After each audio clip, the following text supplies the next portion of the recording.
Hey Technofreaks, Technoroden here, continuing the breakdown series for Predator Hunting Grounds. Today, we take the in-depth look into the role of the Predator.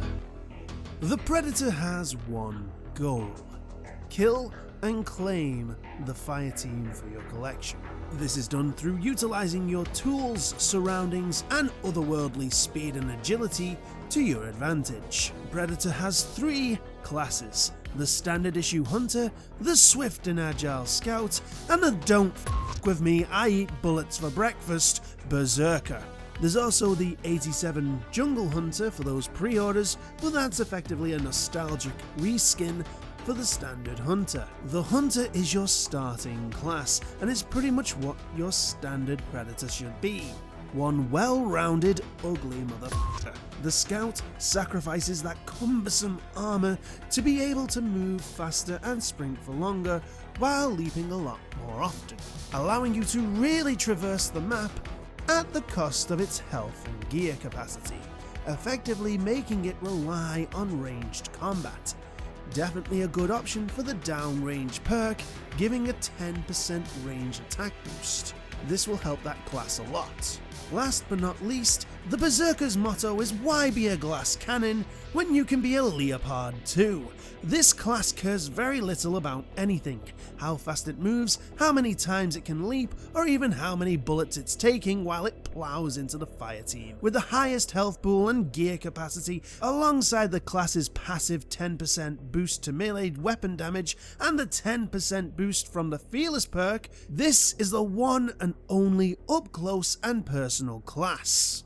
Going on to more main mechanics, as the Predator you utilize your heat vision to determine where the fire team is, looking out for noise disruption and their heat signatures. About 12 seconds after the game starts, the Predator will gain his target isolation system, or TIS for short. This acts like a dolphin's sonar, sending out a pulse of energy that will display the fire team in your visor as a red heat signature, and as one of the recent patches, now displays wild boars as a pink heat signature.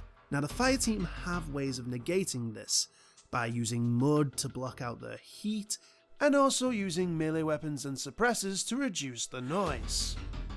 But that isn't the only way to find them. Similar to a concept in the game Evolve, birds can give the fire team away when they are startled. So if you see a bird fly, that means the fire team's nearby. Why do I always rhyme in these things? There is also the base alarms. If someone trips it, you will see the noise emitting from the area with your heat vision. You also have your cloaking device for when you have to get into the fray. Staying still when cloaked will make you completely invisible to the fire team, with only your clicks really giving away your position. Now the Predator has a variety of toys at its disposal. Alongside your cloak and visor, you have access to the wrist blade and the shoulder cannon, the Predator's bread and butter. The wrist blade is your primary close quarters weapon, slashing at your opponent, although tracking leaves a lot to be desired. The shoulder cannon is able to blast away the opponent from long range. It also has splash damage, meaning if you miss, but someone is still in range of the blast impact, they will take damage. Sadly, fully charging the plasma caster will no longer lead to a one-shot kill. And personally, I hope this gets reversed, as, to be honest, this wasn't an issue for anyone. In the film, the plasma caster was this one-shot weapon, and in every other multiplayer game that has involved the Predator, fully charging a plasma caster was a one-shot kill. Even fireteam mains really didn't care. It just seems like since they upped the damage of the regular shot, it was natural to lower the charge shot. It's just a strange knee-jerk reaction to something no one had a problem with. But right now, even though it can't one-shot a fireteam member anymore, it is still pretty dangerous. Now on to the more exotic weapons. So we start with the Elder's Sword, unlocked at level 9. This is your first optional melee weapon, dealing multiple hits per input, and has some devastating damage. That is if all 5 hits connect. However, it has god-awful tracking. Still, that stealth kill is pretty sweet. The net gun, unlocked at level 15, does exactly what it says on the tin and fires a net at your prey, potentially binding them while dealing damage. This makes them unable to shoot at you, giving you a chance to claim a trophy, get in with some melee damage, or escape with your life. If the prey is near a wall or at the right angle to the floor, the net will stick them to said wall or floor, immobilizing them. Now the fire team can escape by mashing the interact button, and this takes roughly about 2 to 3 seconds to do so. But this is a melee predator's dream weapon, ensuring you don't take damage while you get in close to deal damage of your own. Next is the Handheld Plasma Caster, unlocked at level 23. This is effectively a Predator shotgun pistol hybrid, making this ranged weapon actually better used up close and personal, and has seemingly unlimited ammo with 6 shots in the clip. Not a bad firing rate either. Next, we have the Smart Disc, unlocked at level 27, and this is usually the #1 weapon in most Predator fans' list. For this game, it acts similar to the remote Batarang from the Batman Arkham series, where you control the disc as it flies. You can also increase the speed of the disc, which will make the meter at the bottom go down faster. You can also cancel flight mode to have the disc return to you, which if you miss the target, there is a good chance you can still catch them if you're at the right angle when you cancel. Then the disc will come straight back to you, so long as there is no buildings, cars, or trees in the way. When not thrown, it acts like your wrist blade in melee situations, and is affected by the Fearless buff. Now I found in the beta you could hit the fire team a second time if you cancelled not long after you hit them. However, it turns out that second hit doesn't register. This is probably a failsafe since the disc itself deals around 125 damage, so a 250 damage double hit is a bit OP. Still, this now debunks a cool myth. Next is the War Club, our last melee only weapon. While on the surface it doesn't seem much, the damage really pales in comparison to the Elder Sword. But what it lacks in the damage, it more than makes up for in the tracking. This is probably the best tracking melee weapon in the game, and gains a lot of use from me just on that stealth kill alone. The only problem I have with both the club and the Elder Sword is that because these are melee only weapons, you can't seem to access them when you're in trees, slightly stunting your offense. Because if you do a slam from the tree, you have to manually switch to that weapon after you land, and that is a lot of offense time lost. Hopefully this might just be a glitch or an oversight and they can patch that out, but until then, just keep that in mind. Our penultimate weapon is the Yaoja Bow, my personal favourite. The Yaoja Bow is that ultimate stealth weapon, and has little to no giveaway unless you're looking directly at it. But its biggest boon is its ability to slow the stricken target for a few seconds, after which the arrow will fall out, which you can also retrieve. A good tip is to charge just until the outer markers become a dot. The shot will be at full power, and this will shave valuable seconds off your charge time. Finally, we have the Combi Stick. So good they had to nerf it and lock it behind 42 levels. This daft spear-like weapon gives the Predator another decent melee option, able to hit multiple enemies up close. Tracking isn't as good as, say, the club, but who cares, it hits everything around you. Better yet, it can be thrown like a javelin at the opponent, upon which you have to go pick it up. It also has piercing properties, meaning it will go through the target, making it the Berserker's weapon of choice. Though I'd still bring the Sword of the Club for good measure. Still a good way of learning to snipe with this weapon is the PMC guy in the final part of the tutorial. For gear, we start with the healing kit, used to heal in a pinch. When damaged, the Predator will bleed like a broken glow stick, leaving that luminescent green goo all over the place, which can be tracked. Healing, either through this kit or eating wild boar, will stop that. Next we have the audio decoy, unlocked at level 17, which, as it says, will create a decoy of the predator's clicks, cloaking and roar, giving the impression that you are in one place when you're somewhere else. This can be great if you are injured and need to heal, or to get the jump on an enemy. Throwing one out one side of the camp and leaping to the opposite side makes things harder for the fire team to really tell where you come from, especially in the full game. In the beta, the roar was more frequent, so it was easier to tell which was the decoy. Next is the Burr Trap, unlocked at level 34, which, well, it's a Burr Trap. It snags you and tags you for the kill and collect. It has a decent proximity size, and while the damage is fairly low, if the opponent gets snagged, they will be stuck in place and only able to turn in a limited arc. They also can't reload manually, but that may be a glitch. To get out, it takes the opponent 3 to 4 seconds, which is around the same time it takes to fully charge the shoulder cannon, and even less time to charge the bow. With the Trapper perk, this boosts to around 5 seconds, giving you loads of time to either get a charged shot, or if you're the Berserker, go all melee on them. Then when the opponent is down, you can throw out another trap next to them and bait someone trying to help, so long as the downed fire team member doesn't move out of the proximity. Finally, we have the motion detector, and this is a true double-edged sword in my opinion. This amazing yet horrible little device has a better proximity than the Burr Trap and basically marks anyone who goes through it for easy tracking. NPCs gain this little soldier symbol, while the fire team members will get a skull icon. This does come at the sad cost of your eardrums, because when it senses someone, the motion detector will play this sound, which isn't too bad coming from a TV or PC speakers, but for those of us who are just listening to that with headsets, well, you're dead.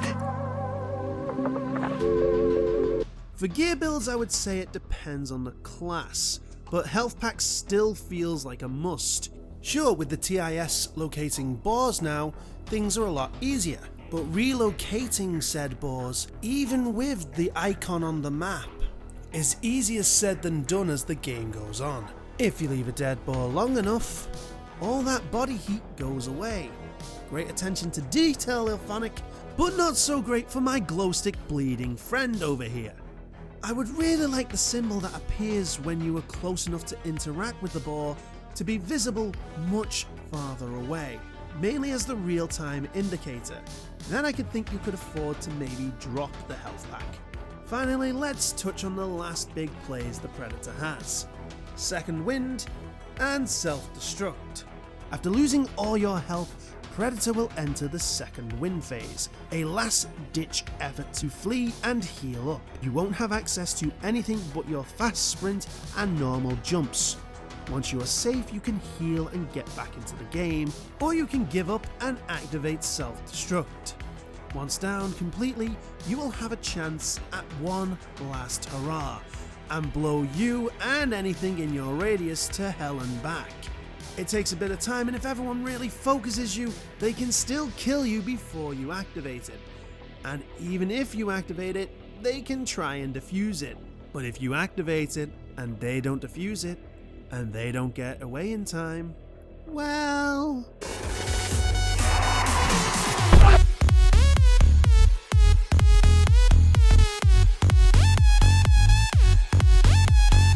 Overall, the Predator is about stealth. In the beginning, you are a fledgling, only worthy of the cannon as your long-ranged weapon, and this isn't really helpful as the targeting laser can give your position away. Your footsteps also sound like the T-Rex from Jurassic Park, which, now that I look back at the movie, she was quite stealthy for a big girl. So maybe light feet doth not stealth make, but still the Predator is loud in everything you do. Running, sprinting, climbing trees, changing weapons, trophy collecting, and even stealth kills. Stealth kills! Which, for all this time, I thought was an audio glitch, but I guess not. So with this problematic issue, you have to play smart. Don't go sprinting around and predcoring from tree to tree like a lunatic. You have a crouch option that does lessen the sound you make, and moving slower lengthens that rare bit of silence. Crouching and leaping from branch to branch makes a lot less sound than the parkour, and your shoulder button leap has little to no sound when you crouch land, so practice crouching as soon as you land. Don't cloak near people, it makes noise and players can hear you easily. Instead, do it about 4 or 5 trees away from the base you're heading to, and use rooftops for coverage as well. Remember, unless you're the Berserker, you are not some new age predator that tanks, hits and cuts people up. You want to play it a more 87's Predator style, striking here and there and slowly wearing the team out. Try and infiltrate camps and raise their alarms. This means more AI for the fire team to fight and less chance they'll be focused on you. Place traps in key areas. Playing as the fire team will help you figure out hotspots. Also, look for tells of the mission, where you land and certain things can give away where you need to go. Like when testing with my friend Chuimu, big shout out for him for being an amazing glorified test dummy, we noticed certain missions had certain tells. Like one mission in Derailed required you to turn on certain computers in the north base. Those computer screens are normally on, so seriously, playing the fire team for a bit will help you as the Predator. Kill NPCs near your traps. You only have a limited amount of these things, and having a dumbass AI walk into one is not going to help in the slightest. Destroy ammo crates and health packs if you see them. Ammo crates will give the fire team back some gear, so limiting that will help in the long run. When downing an opponent, going for the quick trophy, if it's safe enough, is always my go-to. At this point, this makes them instantly down to 3 members. And then there's that pesky reinforcement, that to be honest I'm still not a fan of. There is no worse feeling in the world than having all that hard work you've put into something be completely undone by someone else. You can take all that time, all that planning, and take out as many fire team members as you want, but if there is one sole survivor and he gets to that radio, everyone respawns. And in most cases, you're going to be right in that firing range when they do. And worst thing, outside of killing that final sole survivor, there is no other way to counter it. Now you can preemptively search for the radios at key points. Then you can lay a trap down to mitigate the chances of that potential respawn later down the line. But personally, I wish we could actively destroy the radio. Not everyone is going to carry traps, and it rewards the Predator for taking a risk. Instead of actively hunting the opponent and making sure we kill them before they get all their mission done, we are searching for their potential respawn point and ensuring they can't respawn. That adds an element of danger to the fire team's side. Now, to quote an old football saying, you have more time than you realize. Don't panic and feel like you have to rush. If you are raising the alarm and using your prior fire team knowledge of general hotspots, it's all gonna come together. So keep this in mind and you'll show that shit happens.